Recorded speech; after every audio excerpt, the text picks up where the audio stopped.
Hello everybody, welcome back to TechTube. I hope you all are doing great. So in today's episode, I'm gonna guide you through how to kick someone from Discord server.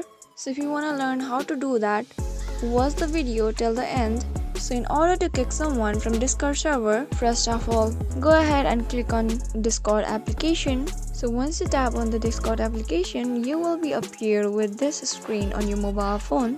So here, as you can see, I'm already inside the Discord server under the text channels. So in order to kick someone from Discord server, you can see some icons like human, or which is represented as a friend request sign. Click on it.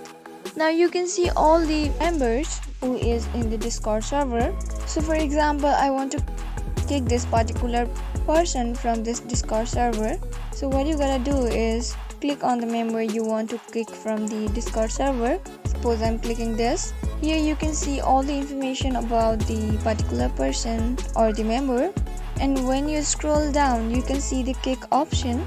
So click on it and confirm it. Doing so will kick someone from Discord server. I hope this video is helpful for you. If so, then please do not forget to subscribe to our channel and also press the notification bell for more updates. I'll see you again in another video. Goodbye till then.